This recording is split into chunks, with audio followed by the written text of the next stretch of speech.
Selamat sore Bapak Ibu semuanya. Assalamualaikum warahmatullahi wabarakatuh. Waalaikumsalam warahmatullahi wabarakatuh. Bismillah, alhamdulillah. Puji syukur senantiasa kita panjatkan kehadirat Allah Subhanahu wa Ta'ala, yang mana pada kesempatan sore hari ini kita masih diberikan nikmat sehat, nikmat sempat, nikmat iman, sehingga kita semua pada sore hari ini insya Allah dapat mengikuti agenda kajian online yang akan disampaikan oleh Ustadz Zainal Mutakin dengan tema Tauhid. Salawat serta salam kita junjungkan untuk Nabi besar Muhammad SAW beserta keluarganya, para sahabat dan pengikutnya yang selalu memberikan contoh dan teladan kepada kita semuanya. Seperti yang kami panitia sampaikan melalui email, kemudian melalui media sosial, bahwa sore hari ini dan beberapa agenda juga di bulan ini akan kita laksanakan. Jadi Bapak Ibu semua jika berkenan mungkin sekitar jam 16.45 sampai dengan azan maghrib kita akan melaksanakan beberapa kajian online. Nah, pada sore hari ini temanya tentang Tauhid. Alhamdulillah Bapak Ustadz Zainal Mutakin sudah bersama-sama dengan kita pada kesempatan sore hari ini. Insya Allah beliau akan menyampaikan materinya. Mungkin untuk mempersingkat waktu, saya persilakan kepada Ustadz Zainal Mutakin untuk bisa dapat memulai materinya. Silakan, monggo Ustadz.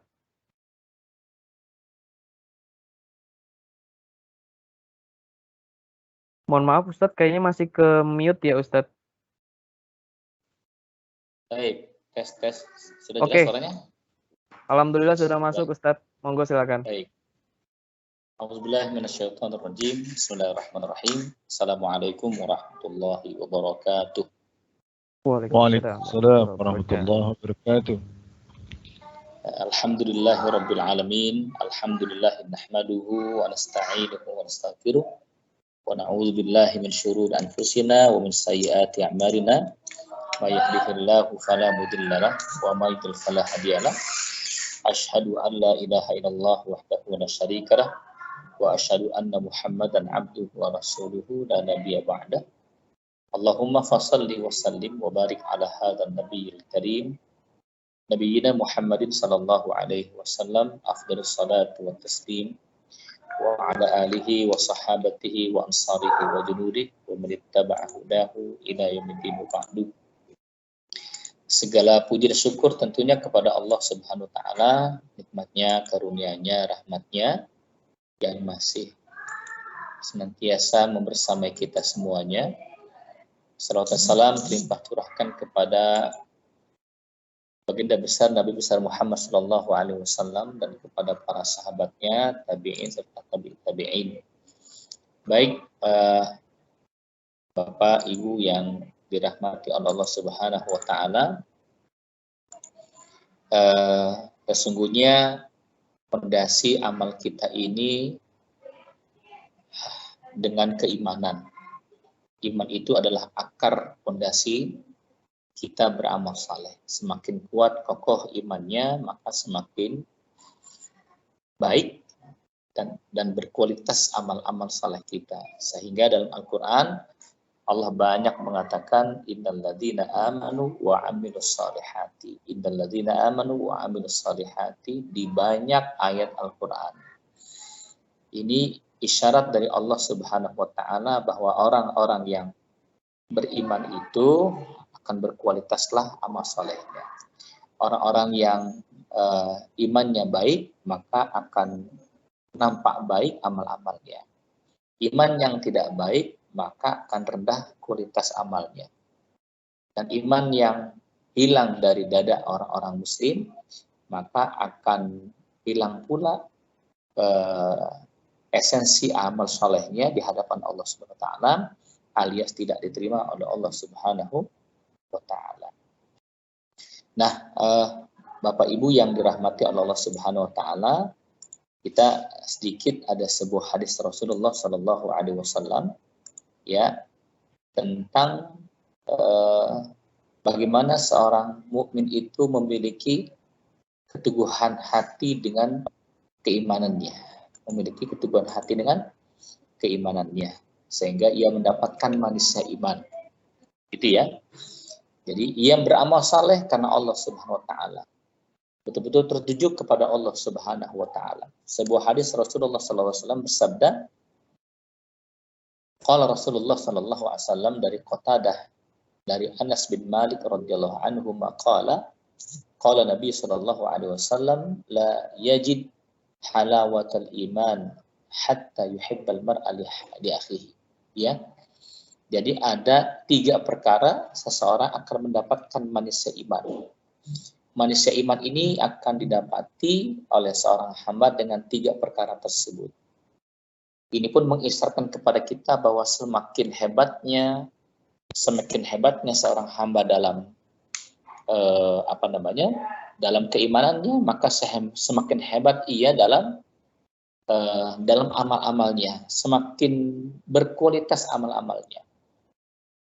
Allah Subhanahu wa taala lewat Rasulnya mengatakan ada indikator mereka akan mendapatkan manisnya iman. Ketika bicara manisnya iman, ia akan bicara manisnya amal saleh. Ketika bicara manisnya amal saleh, maka ia akan bicara tentang kenikmatan-kenikmatan dalam amal solehnya. Karena itu para sahabat ketika dihadapkan dengan sebuah peperangan, di mana perang itu harus merenggut nyawanya, di mana perang itu harus berkorban tubuhnya, bahkan tidak sedikit yang pulang dalam keadaan cacat, gitu ya.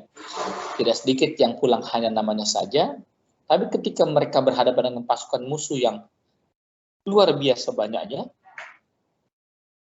mereka mengatakan, hadza ma wa'adana Allah wa rasuluhu wa sadaqallahu wa rasuluh. Inilah yang Allah janjikan surga menanti. Gitu ya. Inilah yang Allah janjikan surga menanti. Artinya apa? Masa berpikir mereka, para sahabat yang dibina oleh Rasulullah SAW adalah bahwa kehidupan di dunia ini kehidupan yang sesaat saja. Kehidupan yang sementara saja. Kehidupan yang sebenarnya adalah kehidupan akhirat Allah Subhanahu wa taala. Dunia hanya tempat singgah, dunia hanya rest area, gitu ya. Dunia hanya tempat ziluz zail, tempat mampirnya seseorang di sebuah tempat berteduh, lalu ia melanjutkan perjalanan yang sangat panjang lagi. Begitu ya. Itu mindset berpikir orang-orang yang bertauhid kepada Allah Subhanahu wa taala. Maka mereka yang bertauhid kepada Allah, yang imannya kuat mendahulukan Allah, mereka akan mendapatkan manisnya iman. Gitu ya, dengan 3 hal ini.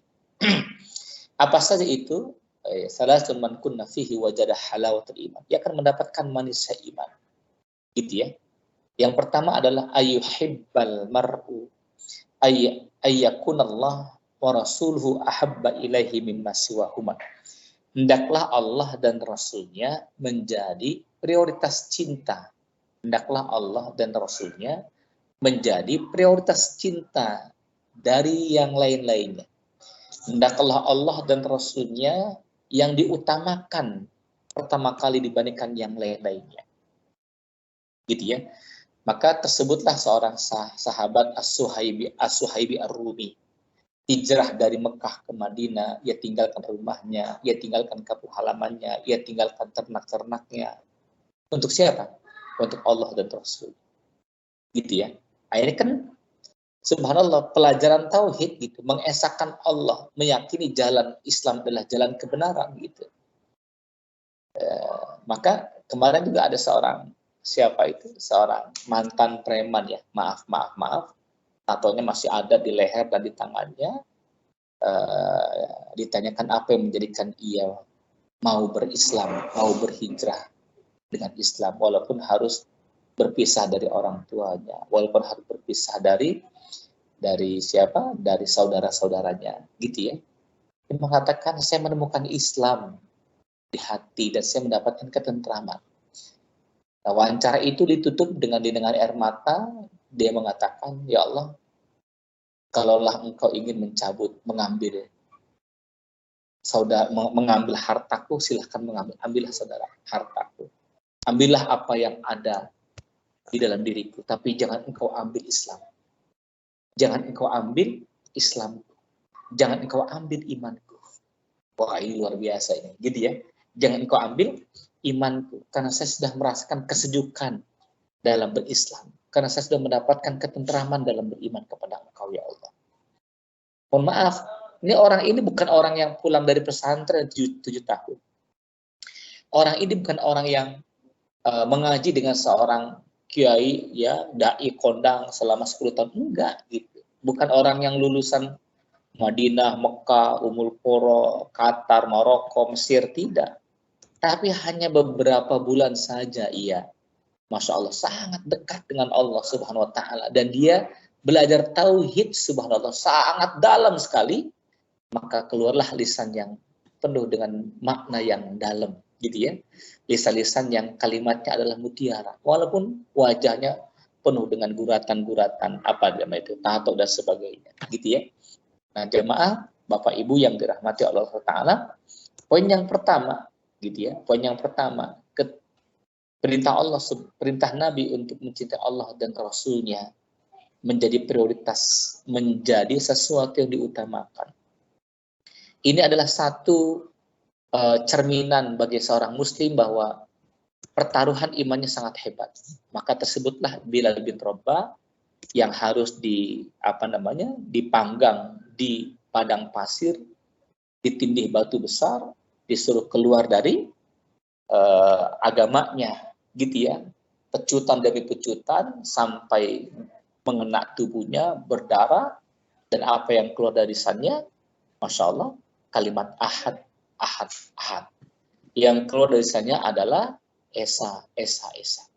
Tauhid kepada Allah Subhanahu wa Ta'ala.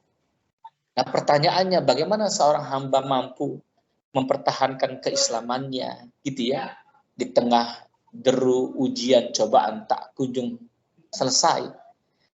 Poin yang pertama adalah ma'rifatullah, mengenal Allah Subhanahu wa Ta'ala. Ya, kita harus mengenal Allah dengan banyak belajar, ya. Al-ilmu ghizaul amal. Seorang alim mengatakan al-ilmu ghizaul amal. Yang namanya ilmu itu adalah nutrisinya amal. Semakin paham dia terhadap agama ini, maka semakin diarahkan oleh Allah Subhanahu wa Ta'ala dengan jalan-jalan kebaikan. Nanti semakin menguat keimanannya. Kalau sudah semakin kuat keimanannya, maka Allah berikan kemudahan jalan-jalan kehidupannya. Nah, itu subhanallah. Maka Masya Allah, agama Islam ini saya mengatakan ya doktrin. Betul doktrin. Ya, Islam ini, keimanan ini tidak serta-merta dengan berpikir terus. Tapi keimanan itu di hati. Al-iman ma waqara fil qalbi wa saddaqahul amal. Iman itu apa yang menetap keyakinan dalam hati, diucapkan dengan lisan, dan diimplementasikan dengan bentuk perbuatan. Maka rata-rata dalam Al-Quran, Allah mendidik Nabi dan Rasulnya itu, bahkan hamba-hambanya itu, dengan doktrin Qul huwallahu ahad. Katakan Tuhan itu Esa. Katakan Allah itu ahad, gitu. Allahus samad, Allah tempat bergantung, tidak yang lainnya. Menafikan dukun-dukun, menafikan setan-setan dan iblis, menafikan Tuhan-Tuhan yang menjadi yang menjadi ketergantungan seorang hamba. Maka muncullah hamba dunia. Padahal kita sudah mengikrarkan diri kita, iyyaka na'budu wa iyyaka nasta'in. Ya Allah, kepadamu lah ya Allah, na'budu, kami menyembah, wa iyyaka nasta'in, dan kepadamu lah ya Allah kami memohon pertolongan. Isyarat ayat ini saja itu menampar hati kita, menampar wajah kita, seolah-olah Allah mengatakan, sibuklah engkau ibadah dahulu, nanti aku tolong, gitu. Kerja dulu baru dapat upah, gitu. Ibadah dulu yang benar, maka aku tunjukkan jalan-jalan kebaikan, gitu. Kalau pakai bahasa Betawi, ente kagak kerja, kagak ibadah dengan baik, mau dapat apa ente, kan begitu ya. Nah, itu mohon maaf nih. Nah, itu kan bahasa-bahasa begitu kan Bahasa yang gampang untuk kita cerna. Ya, kalau mau dapat uang kerja, kalau mau dapat petunjuk ya ibadah gitu. Iyyaka na'budu wa iyyaka nasta'in. Ibadah dulu maka akan aku tolong. Kepadamu lah ya Allah kami beribadah, kepadamu lah kami mohon pertolongan. Iyyaka ini adalah kepadamu lah ya Allah, itu mengkhususkan dan tidak ada yang lainnya. Artinya apa? Memohon, berharap, meminta, bergantung hanya kepada Allah, tidak pada yang lainnya. Mohon izin Bapak Ibu yang dirahmati Allah. Ini terkadang kita nih, kalau anak nakal nggak mau sekolah atau dia tawuran di rumah, di luar rumah gitu ya, kadang kita bilang sama anak kita, nak, sudahlah nak, kalau memang sekolahan kamu itu nggak benar juga, ya kamunya juga nggak betah di sana, udahlah pindah lagi. Di SMA 2, kayak di SMA 3, di SMA Jakarta Selatan, terserah sayang, terserah. Mumpung ayah masih kerja, mumpung ayah masih bisa cari nafkah, mumpung ayah masih punya jabatan di perusahaan. Ayo, mumpung ayah kuat. Ini mohon maaf, Bapak Ibu yang dirahmati Allah, ini adalah gambaran orang tua, ya, orang tua yang mengandalkan, maaf ini ya, mengandalkan jabatan kedudukannya. Dia tidak bergantung kepada pemilik hati anak kita. Dia tidak mengandalkan kepada pemilik ubun-ubun anak kita. Siapa itu? Allah Subhanahu wa taala. Ya, Allah Subhanahu wa taala. Kita lihat Bapak Ibu yang dirahmati Allah Subhanahu wa taala ya, dari sebuah sebuah perjalanan ya, perjalanan yang sangat sederhana sekali. Gitu, sebuah perjalanan Nabi Allah Musa alaihissalam ketika dikejar-kejar pasukan Fir'aun, dikejar-kejar dengan pasukan Fir'aun, itu Masya Allah ya, salah satu umatnya Musa mengatakan, salah satu umatnya Musa kepada Musa, wahai Musa, lihatlah tentara Fir'aun sudah dekat, gitu ya. Alamma tara al-jam'ani qala ashabu Musa inna lamudrakun. Wahai umatnya, wahai Musa, tentara Fir'aun sudah dekat, habis kita, hancur kita.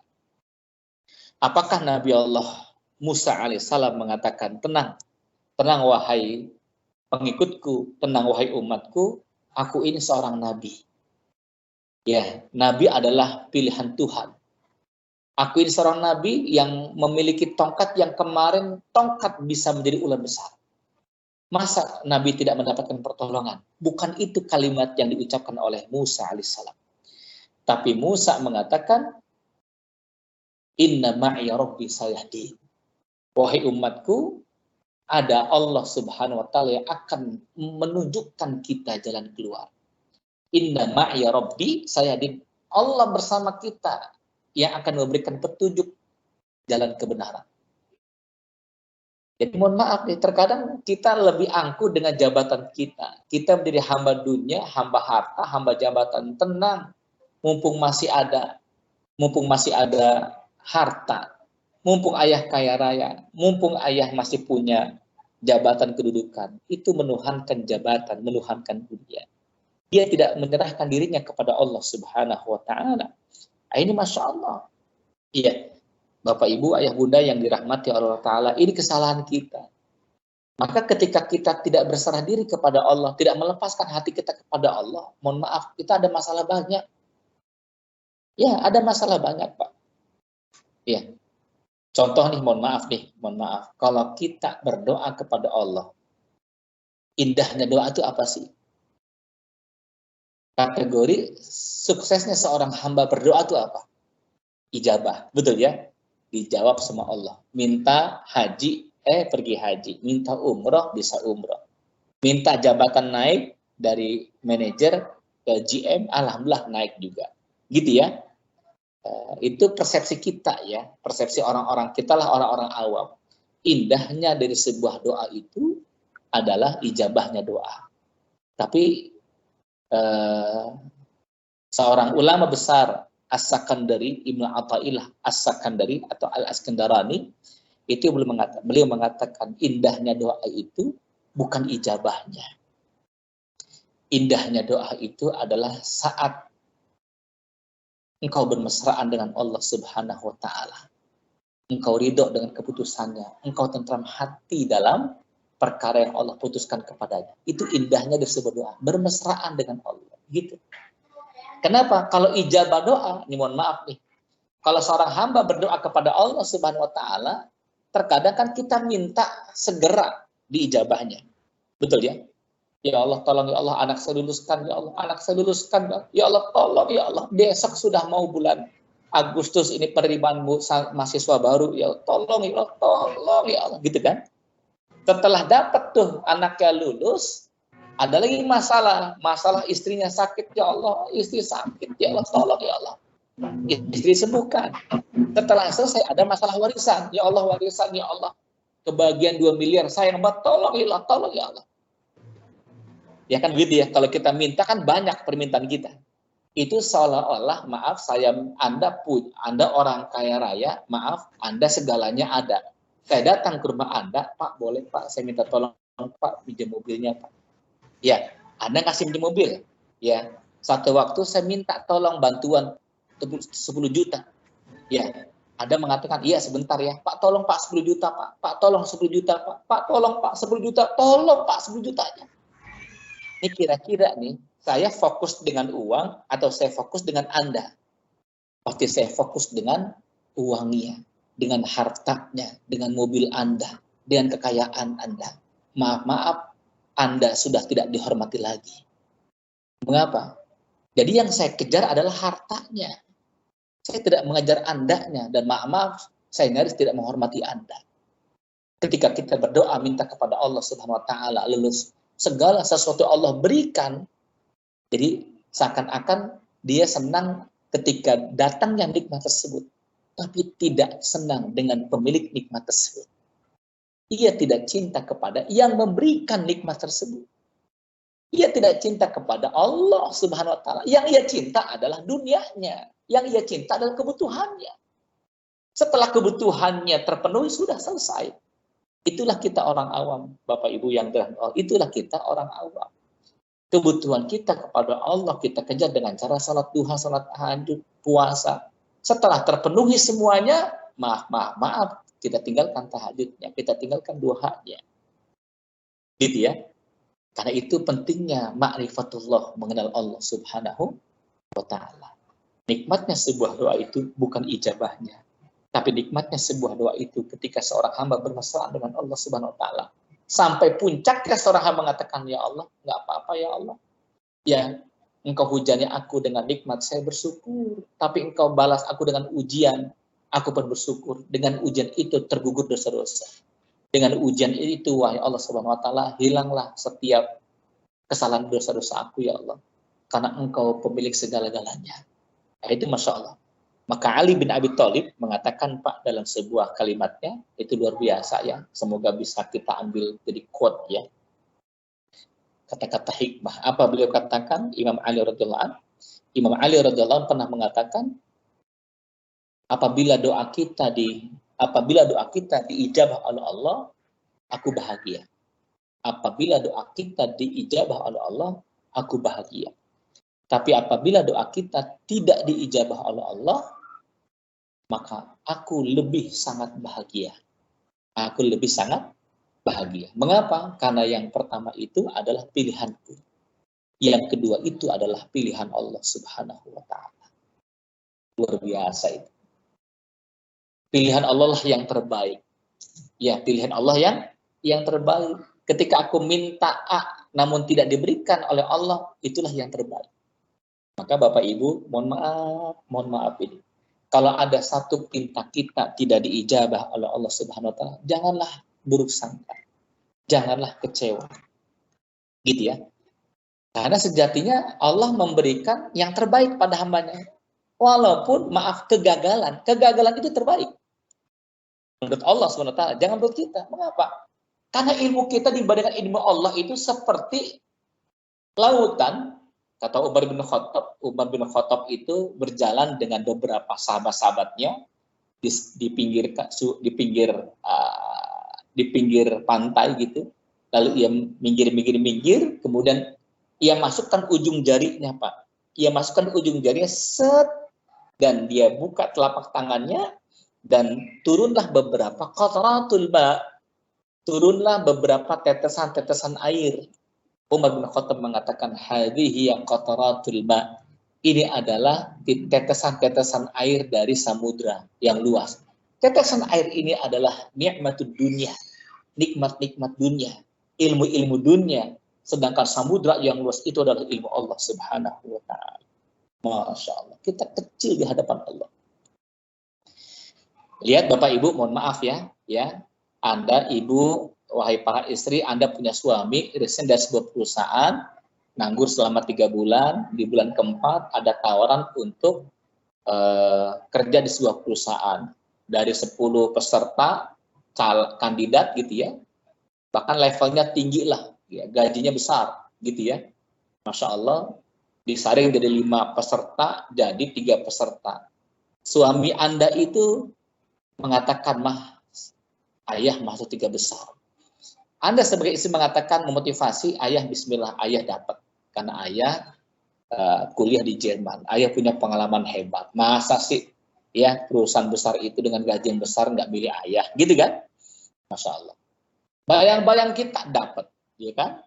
Harapan kita dapat. Bahkan ibu sholat tahajud, puasa, zikir, sedekah dan sebagainya, gitu ya. Masya Allah, pas hari hanya datanglah pengumuman. Pengumumannya apa? Pengumumannya itu adalah hasilnya tidak ada nama suami ibu di perusahaan tersebut, alias gagal. Masya Allah. Suami diam 1000 bahasa. Istri harus motivasi, ayah tenang ayah, nggak apa-apain, tenang ayah. Walaupun kecewa luar biasa, kenapa ini terjadi? Sampai Anda mengatakan, ya Allah, bukankah saya sudah sholat duha, bukankah saya sudah tahajud, bukankah saya sudah sedekah, ya Allah. Kenapa ya Allah nggak dapat suami saya? Seakan-akan Allah hendak mengajarkan kita arti sebuah ridho dengan keputusan Allah. Arti sebuah keputusan Allah yang datang kepada hamba-Nya. Seakan-akan Allah mengatakan kepada kita, wahai ibu, wahai bapak, apa yang terjadi pada dirimu, ya pada suamimu tidak sampai, tidak dapat itu posisi yang baik, yang terbaik dalam seleksi sebuah perusahaan, nggak dapat ya. Bukankah itu adalah doamu juga? Doa apa sales? Saya minta doa itu dapat. Tidak. Ada doa yang lain yang kau ucapkan. Doa kunut. Doa kunut. Bapak Ibu pernah doa kunut ya? Doa kunut yang kelima masih hafal, Pak? Masih hafal Ibu? Yang kelima, ngitung dulu nih. Allahumma hdina fiman hadi wa afina fiman afait wa tawallana fiman. Oh ya.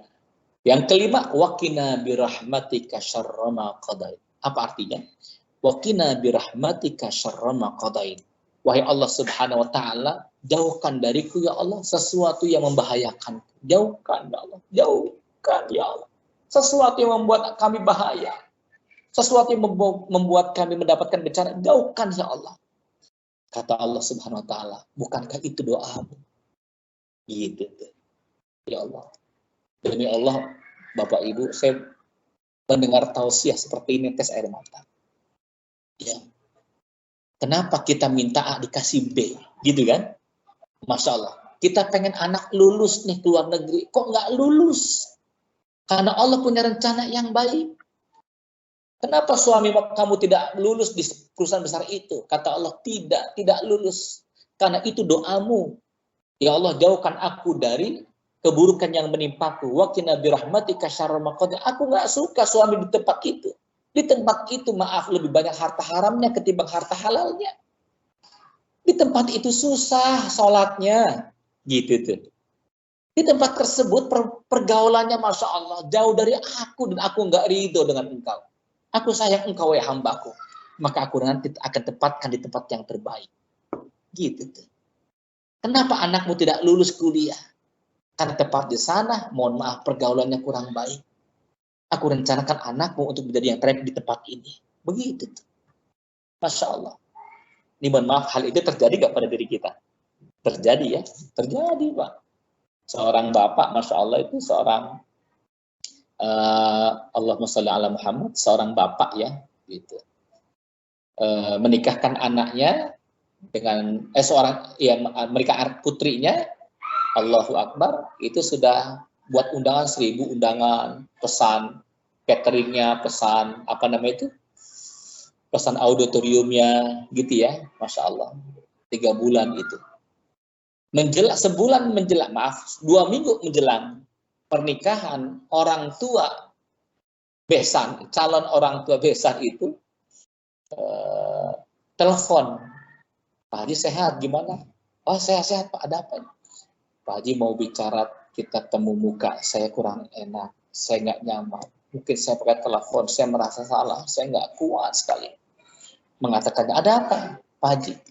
Ini anak saya yang laki-laki ini sepertinya ya kami udah musyawarah, kami menggagalkan pernikahan anak saya dengan putri Bapak. Mohon izin, susah untuk bicarakan. Mohon izin, mohon maaf yang sebesar. Lihat perkataannya, lihat pertanyaannya, Bapak Ibu yang dirahmati Allah. Ini kira-kira bencana atau anugerah? Kalau kita melihat dengan kacamata manusia, ini bencana. Ini musibah. Menangis kita. Ucapan kasar kepadanya, dasar. Iya, calon besan gak bener, dasar pengkhianat, dan sebagainya. Gitu kan? Tapi kalau dia melihat dari kacamata iman, Masya Allah, ada apa ini? Maka Bapak Ibu, setiap kehidupan kita ada pesan cinta Allah Subhanahu wa Ta'ala. Ada pesan Allah Subhanahu wa Ta'ala. Dan apa yang terjadi setelah gagalnya pernikahan, 2 bulan kemudian, si ayah masuk ke kamar anaknya. Anakku, Masya Allah, saya dipeluk anaknya. Alhamdulillah ya Allah, anakku. Untung kamu gak nikah dengan si laki-laki itu. Kenapa ayah? Lihat di media sosial. Ya, pesta narkoba digerebek polisi dan laki-laki itu adalah calon suami muda. Gitu ya. Masya Allah, kita nggak tahu, Pak. Inilah pentingnya kita bertauhid kepada Allah Subhanahu wa Ta'ala. Tauhid itu menenteramkan hati kita. Tauhid itu menjadikan kita ridho dengan keputusan Allah Subhanahu wa Ta'ala. Tauhid itu menjadikan kita mengutamakan Allah dan Rasulnya dibandingkan yang lainnya. Ayyakunallah wa rasuluh ahabba ilahi mimma siwahuma. Hendaklah Allah dan Rasulnya menjadi prioritas cinta dari yang lainnya. Gitu ya. Maka kalau kita jalan mengejar Allah nih, mohon maaf Bapak Ibu, ya saya menasihat kepada kita semuanya, begitu pula teman-teman yang ada di Zoom meeting ini, ya di Google Meeting ini, Masya Allah, perbaikilah sholat kita, maka Allah perbaiki rezeki kita. Gitu ya, perbaikilah hubungan kita kepada Allah Subhanahu wa Ta'ala, maka Allah akan perbaiki itu. Maka Allah perbaiki ya rezeki kita, kehidupan kita. Saya pernah cerita kalau tidak dengan teman-teman itu. Saya punya teman di mana di Sulawesi. Di Sulawesi punya teman, Masya Allah, Allahu Akbar, santrinya 1.700 santri tahfiz Quran, tidak bayar sama sekali, gratis semuanya. Saya menanyakan, dari mana biayanya Pak? Gitu. Ustadz, Pak Kiai, ya antum tahu lah, namanya kita berjuang, bismillah dah gitu. Apa rumusnya? Dia bilang, Ustadz Zainal, kita dulu punya santri 20, 30, alhamdulillah kita punya sawah 1 peta, punya apa namanya tambak lele 1, tambak bandeng 2, gitu ya, punya kambing 2, punya sapi 3, alhamdulillah. Gitu. Bertambahnya santri 40, 50, 100, 200, ada lagi yang mewakafkan sawah, ada yang 1 hektar sawah, ada yang pohon sawit, ada yang pohon kelapa, ada yang tambak, alhamdulillah. Sekarang 1.700 santri itu 350 hektar sawah, 100 sekian tambak ikan bandeng, tambak ikan emas, tambak ikan lele, dengan 100 sekian kambing dan sapi. Masya Allah, luar biasa itu. Apa beliau katakan? Masalah hidup kita ini jangan sibuk difikirin. Masalah hidup kita sibuklah dizikirin. Karena berapa banyak masalah-masalah kita dalam rumah tangga saja nggak sanggup kita pikirin, Pak. Nggak nyampe kita pikirin. Dengan pandemi seperti ini, PPKM, maaf ya, berapa sih belanja anak-anak di rumah itu? Orang-orang kampung menangis nggak bisa jualan jualan gorengan. Mereka yang sering dagang di SMP negeri, di SMA negeri, di SD Impres, sekarang sudah nggak bisa dagang lagi. Karena SD SMP-nya tutup sudah 15 bulan. Tapi Masya Allah, Alhamdulillah, mereka mengatakan, ya kalau kita nggak punya iman, Ustaz, kita udah bunuh diri. Gitu. Tapi iman itulah yang menjadikan mereka ada aja jalan keluarnya, gitu ya. Ada aja jalan keluarnya. Maka orang-orang beriman itu tidak melihat faktor bahagia itu pada harta, tidak. Ya, Nabi mengatakan, Rasul mengatakan dalam sebuah hadisnya, ya, Nabi mengatakan dalam sebuah hadisnya, laisal ghina an kasril irdi. Yang namanya kekayaan itu bukan banyaknya harta, tapi yang disebut kaya itu adalah yang berkecukupan hatinya, yang nerimo hatinya, yang hati bukan kaya harta. Iya, namanya berkecukupan, gitu ya. Namanya berkecukupan, merasa cukup. Kenapa merasa cukup? Berapa banyak orang kaya nggak merasa cukup? Tapi tidak sedikit orang-orang miskin, alhamdulillah dia merasa cukup. Itulah kekayaan yang sesungguhnya, gitu ya. Maka muncullah cerita tukang supir ambulan, gajinya Rp600.000, anaknya 6. Kita ketemu tuh dengan orangnya, Ustaz, alhamdulillah anak saya 6, Ustaz, alhamdulillah. Loh, 6 banyak amat. Kerjanya apa? Supir ambulan, Ustaz. Oh, Rp600.000, wajahnya ceria. Iya. Dia seakan-akan gak punya masalah. Kita tanya, anak di mana sekolahnya? Anak saya 2 kuliah di luar negeri dapat beasiswa. Yang SMP, SMA, ya buka TPA adalah rezeki dari TPA tersebut. Gitu tuh. Ya, itu Masya Allah luar biasa. Lalu berikutnya ditanya lagi. Terus yang lain anaknya? Ya anak ada yang bayi, ada yang SD. Ya, saya sibuk ngempani yang bayi sama SD aja, Ustaz. Saya kemarin sakit 2 minggu, alhamdulillah. Gratis rawat inap karena kan saya supir ambulan gitu. Istri saya hamil, lahir anak ke-7, gratis juga di bidan. Karena bidan tetangga sebelah saya adalah adik istri saya gitu. Antum bisa bayangkan Pak, masalah orang gaji Rp600.000, masalah. Dia mengatakan, Ustaz, gaji saya Rp600.000 tapi rezeki saya ada di mana-mana. Luar biasa. Rp600 gajinya tapi rezekinya ada di mana-mana. Sisi yang lain ada orang gajinya Rp200 juta tapi masalahnya di mana-mana. Kita pilih yang mana kira-kira? Berat, Pak. Hidup itu pilihan. Hidup itu nggak bisa kita minta pesan sama Allah. Mau kita lahir dari orang kaya, ya kulit putih, tampan, bersih, cantik, gitu kan? Masya Allah, punya harta melimpah ruah, punya jabatan tinggi, ya kan, berdarah biru, nasabnya bagus, pengen pesan begitu enak banget. Tapi hidup ini adalah liyabluwakum ayyukum ahsanu amalan. Enggak bisa. Hidup ini adalah ujian. Sampai kapan ujian? Sampai datang kematian, Pak. Tidak diuji oleh anaknya, tidak diuji oleh istri dan suaminya, tidak ada ujian orang tuanya, tidak ada ujian kantornya, diuji oleh sakitnya. Sakit diuji. Tidak ada ujian sama sekali tuh, mohon maaf, rumahnya, keluarganya sakitnya, tapi diuji oleh pandeminya, ekonomi, Pak, habis.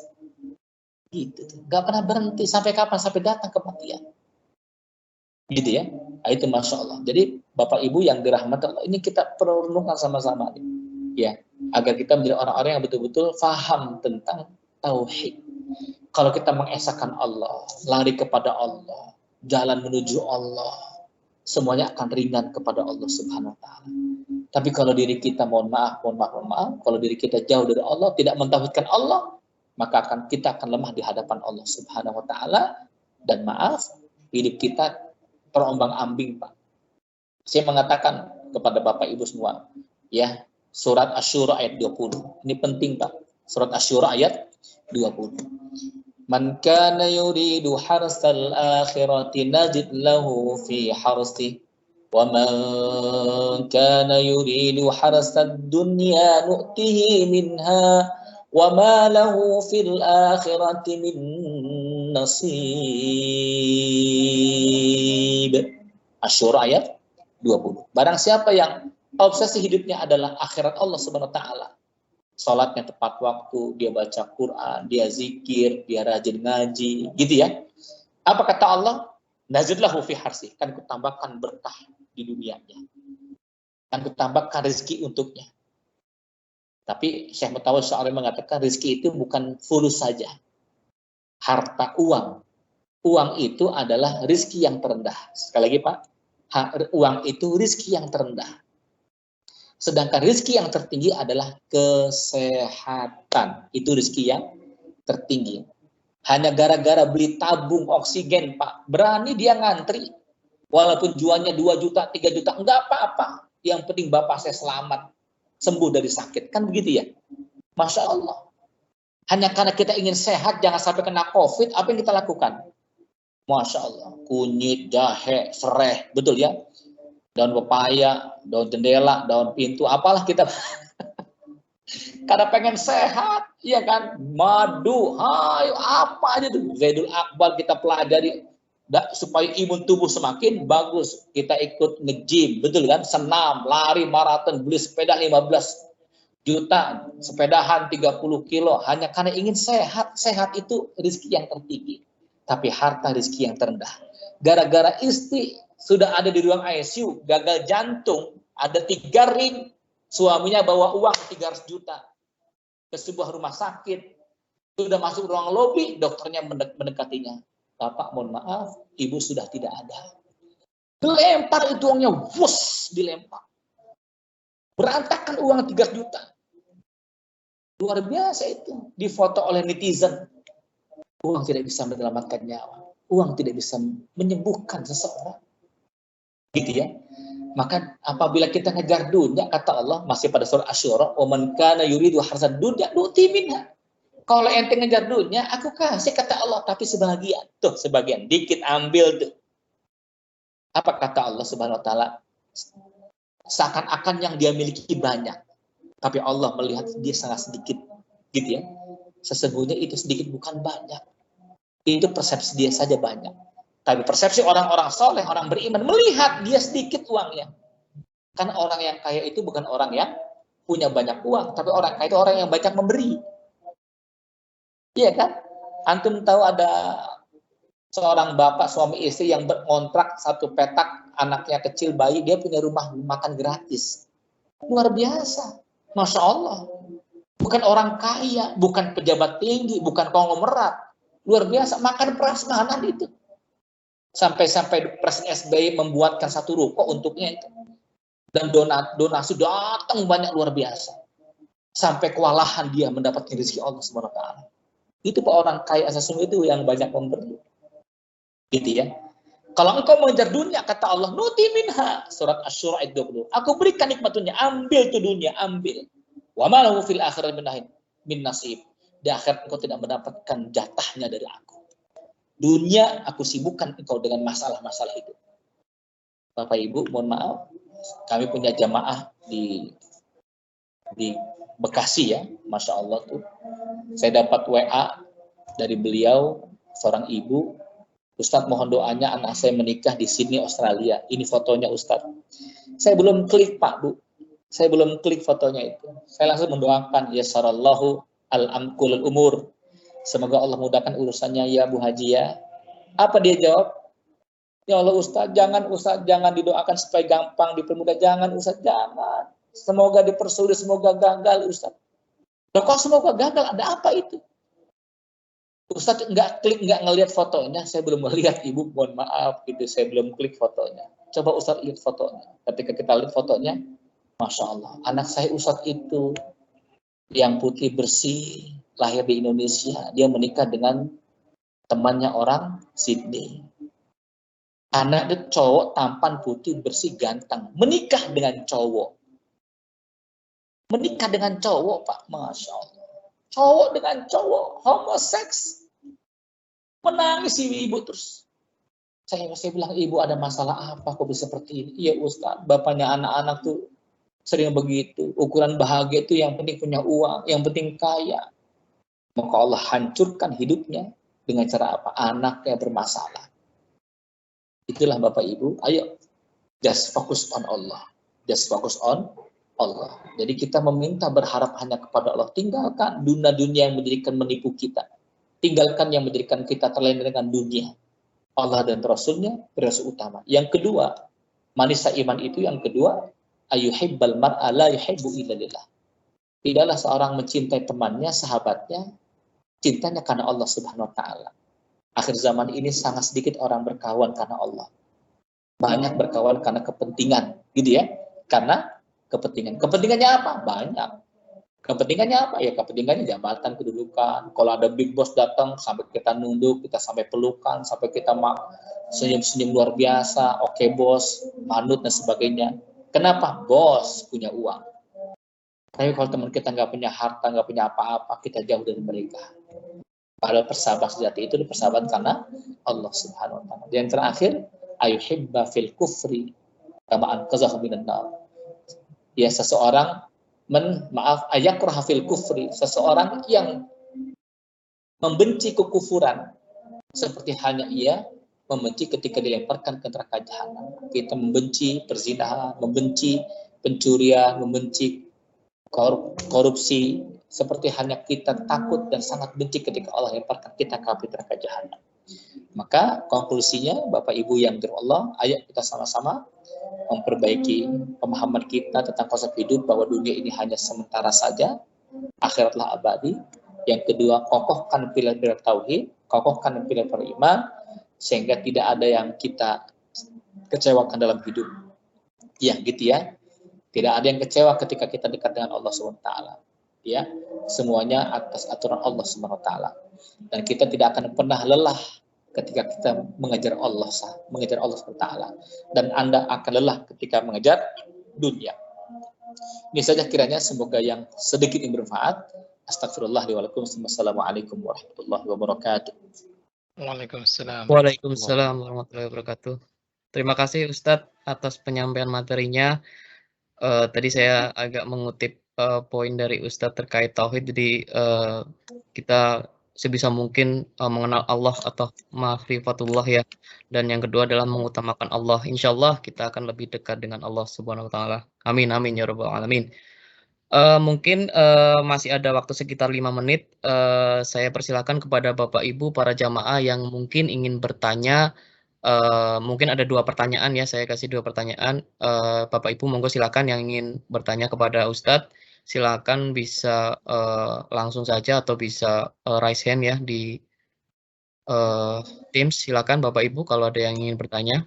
Saya kasih kesempatan 2 pertanyaan ya.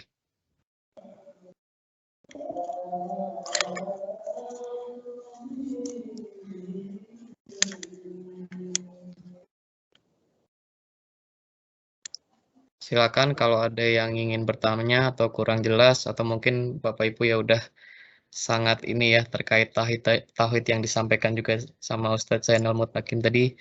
Semoga kita semua memang bisa mengimplementasikan di kehidupan sehari-hari ya Ustadz. Ya, baik. Baik, ini ada yang bertanya dari Ibu Anita Febriani. Silakan Ibu langsung open mic aja. Halo, kedengeran ya Mas ya? Ya, kedengeran Ibu, silakan. Kedengeran Ibu. Silakan. Ya, Assalamualaikum Pak Ustadz. Sebelumnya terima kasih ceramahnya ya Pak Ustadz ya.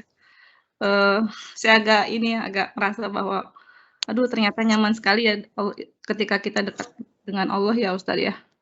Tapi saya ada 2 pertanyaan. Jadi yang pertama adalah terkait dengan kedekatan kita dengan Allah gitu ya Ustadz. Di saat kita merasa kita dekat dengan Allah, kita ngerasa nyaman dan kita ngerasa mungkin hati kita ini luluh ya Ustadz ya. Dan pada saat kita melakukan ibadah juga kita sangat ngerasa ibadah itu nyaman sekali gitu ya.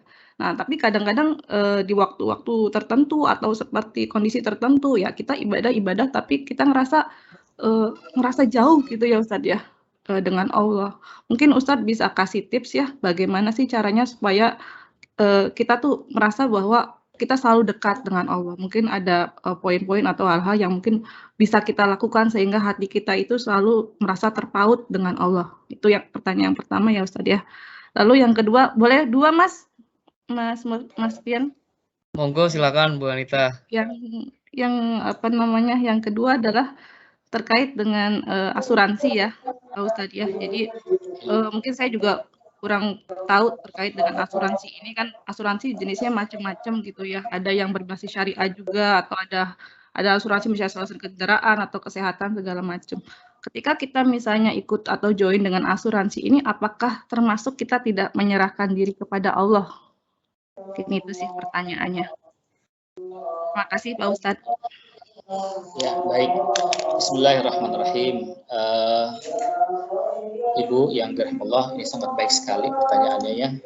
As-su'al nisful ilmi. Orang bertanya itu setengahnya ilmu. Gara-gara beliau bertanya, kita kebagian ilmu juga. Gitu ya. Jadi yang pertama, yang terakhir kita lihat dari asuransi. Asuransi itu ada dua ulama, pendapat ulama yang memang yang yang berpendapat. Ada yang mengharamkannya dengan alasan tidak bertawakal kepada Allah Subhanahu wa taala. Masing-masing pendapat ada dalilnya, sehingga kita tidak bisa menyalahkan. Ra'i sawabun, sawabun itu kata Imam Syafi'i, ra'i sawabun yahtabil khata. Pendapatku ini bisa jadi benar, tapi bisa jadi ada salahnya juga. Maka kalau al-haq itu kebenaran mutlak satu, tapi kalau sawabun seperti halnya orang yang main anak panah, Pak. Anak panahnya lingkaran yang tengah itu kuning, tapi terkadang nggak langsung ke titik kuning pas, kadang agak geser sedikit, namanya sawab. Sebab itu kena lah gitu ya. Gitu. Nah, ada pendapat kata Imam Syafi'i, pendapat saya benar tapi bisa jadi salah, pendapat orang lain salah tapi bisa jadi benar juga gitu. Artinya pendapat ulama yang lain juga perlu kita lihat sehingga kita bisa mengambil siapa pendapat yang mengena ke hati kita. Pendapat yang pertama tentang asuransi, ada yang mengharamkannya karena itu tidak tawakal kepada Allah Subhanahu wa taala. Gitu ya. Cukup dia tawakal kepada Allah, kuatkan hatinya kepada Allah, sudah berjalan, apa yang terjadi biar Allah lah nanti ikhtiar sambil berjalan. Ada yang begitu. Gitu ya. Ada pendapat yang kedua, walaupun kita bertawakal kepada Allah, tetap ada ikhtiarnya. Ikhtiarnya adalah menabung. Menabung premi per bulan sekian, 1 juta, 2 juta, ada asuransi pendidikan, ada asuransi kesehatan. Kita kepengennya nanti anak kita sehat, kalau terjadi apa-apa, kita bisa mengambil kos dari asuransi tersebut. Hal ini sebagai ulama mengatakan dari hadis ketika sahabat datang kepada Rasul dari kampung yang jauh. Masuk ke dalam masjid, Nabi mengatakan, datang ke sini dengan apa engkau ya wahai saudaraku ya akhi? Saya ke sini pakai kuda wahai Rasul. Kudanya sudah diikat? Belum ya Rasul, tawakal sama Allah. Kata Nabi, ikat dahulu baru tawakal, gitu ya. Ikat dahulu baru tawakal, ikat dulu baru tawakal, gitu. Ini isyarat kepada kita, ikhtiar dulu baru tawakal kepada Allah Subhanahu wa taala. Maka menabung bagian daripada tawakal kepada Allah Subhanahu wa taala. Tawakal dengan ikhtiarnya. Ini yang kita pahami dari asuransi. Mangga Bapak Ibu memakai yang mana? Memakai pendapat yang pertama, gitu ya. Memakai pendapat yang kedua, mangga silakan. Ada lagi, ini subhanallah nih, ada seorang teman kami beli mobil baru, gitu ya. Beli mobil baru, ketika beli mobil baru, dia khawatir kecelakaan. Dia telepon, WA malam Ramadan itu. WA ke Ustadz Adi Hidayat. Ustadz, saya ini, beli mobil baru, saya mau pakai asuransi, gimana menurut antum? Beliau jawab nih, rahimahullah, guru kita, beliau menjawab, antum punya uang, coba asuransi per bulan yang antum ingin berapa? Katakan 1 juta. Antum 1 juta itu antum sedekahkan kepada fakir miskin. Antum yang mau 2 juta already sedekahkan kepada fakir miskin. Maka Masya Allah itu dia lakukan setiap 1 bulan atau 2 bulan itu sedekahnya 2 juta, 3 juta, 5 juta. Ia niatkan, ya Allah semoga saya selamat dari mara bahaya ini, termasuk kendaraan saya, termasuk keluarga saya. Alhamdulillah sudah 1 tahun tidak terjadi apa-apa. Itu sebagai asuransi, gitu ya. Dan itu bagian daripada istihad. Boleh-boleh saja silakan, selagi itu masih punya dalilnya. Karena sedekah itu meredam murka Allah Subhanahu wa taala. Yang tadinya anak kita mau kecelakaan, maaf-maafnya takdir kecelakaan, tapi gara-gara kita sedekah Allah tunda kecelakaannya. Bahkan Allah hilangkan itu musibah itu. Mengapa? Sedekah itu meredam murka Allah Subhanahu wa taala. Hadis riwayat Tirmizi. Lalu berikutnya, pendapat yang pertama tentang masih merasa jauh dengan Allah, ya terkadang futur ya, futur itu loyo ya, muncul sifat malas, Ya, kadang puasa, kadang enggak, banyak enggaknya nih. Lalu bagaimana itu? Masya Allah, yang tadi kita sudah dekat dengan Allah, sekarang ada masalah malah jauh dari Allah Subhanahu wa taala. Yang pertama adalah suhbatus sholihin. Banyak dekat dengan orang-orang soleh, Pak. Banyak dekat orang-orang soleh. Mengapa? Karena orang soleh akan membawa kita ke tempat yang soleh, ke tempat yang baik. Orang-orang yang soleh akan mengingatkan kita dengan nasihat-nasihatnya. Dan nasihat itu seperti luka, gitu kan? Luka itu dikasih obat, Pak, betadin, perih. Maka yang namanya nasihat itu beri ke hati. Ya, tapi setelah ia menerimanya dengan legowo, dia akan menjadi penyembuh bagi hati. Nah, itulah, ya gitu ya. Dengan apa lagi kira-kira? Hudur majlis ilmi, hadir dengan majlis ilmu, mencari ilmu di majlis Zoomiyah ini ya, majlis Zoom gitu, atau Google Meeting seperti ini kan majlis ilmu. Lalu paksakan untuk sholat malam. Karena sholat malam itu sholat di mana Allah turun ke langit bumi. Barang siapa yang meminta kepadaku, kan ku berikan kepadanya. Barang siapa yang mau ampunkan, ku ampuni dia. Gitu kan. Nah semuanya itu kebaikan itu harus mulai saat ini memiliki passwordnya. Apa password kebaikan itu? Allahumma paksakeun. Allahumma paksakeun, paksain Pak. Iya kan? Anda mau nonton Piala Dunia Liga Champions, Anda paksakan bangun jam 2 dini hari. Mau sehat, sepedahan 3 kilo, 30 kilo, Anda paksakan itu. Tapi kenapa untuk mendapatkan ketentraman hati, Anda tidak paksakan baca Quran? Iya kan? Anda tidak paksakan salat malam. Kalau Anda tidak paksakan ketaatan kepada Allah, maka Allah akan memaksakan hambanya untuk taat kepadanya. Dengan cara apa? Dengan cara datangnya musibah. Masya Allah, anak tiba-tiba kecelakaan di tengah jalan kan, kakinya putus, masuk ruang ICU. Barulah Anda tahajud saat itu. Barulah Anda baca Quran saat itu. Barulah Anda sedekah saat itu. Jangan mengundang Allah untuk memaksakan mengingat dengan cara Allah Subhanahu wa taala. Tapi dekatlah Allah dengan cara kita. Yaitu apa? Dengan keikhlasan kita kepada Allah. Iyyaka na'budu wa iyyaka nasta'in. Ya Allah, kepada Engkau ya Allah kami menyembah, dan kepada Engkau ya Allah kami mohon pertolongan. Gitu ya. Wallahu a'lam bishawab. Alhamdulillah, terima kasih Al-Ustadz atas jawabannya tadi. Semoga bisa menjawab atas pertanyaan Bu Anita Febriani.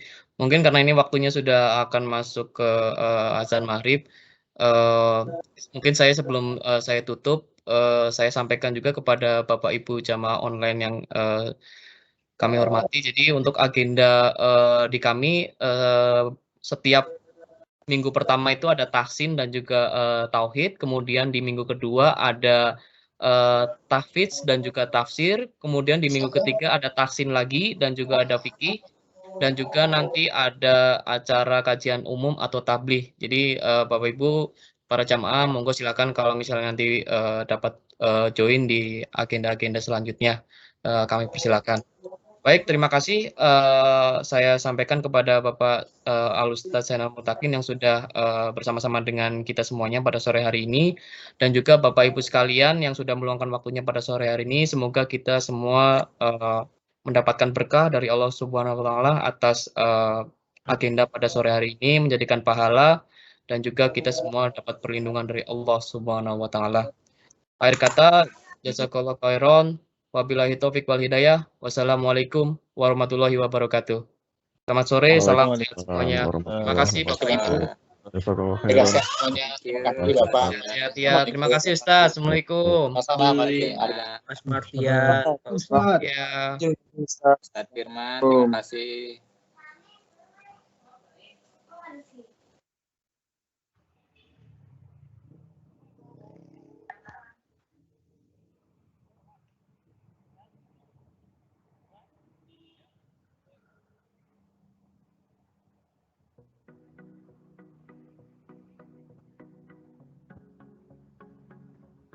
Ya Allah, curahkanlah rahmat keselamatan serta berkah pada junjungan Nabi Muhammad Sholawat dan salam untuknya dari kami. Allahumma sholli wa sallim wa barik ala sayyidina Muhammadin al-Fatih lima ughliqa wal khatimi lima sabaq wa nasir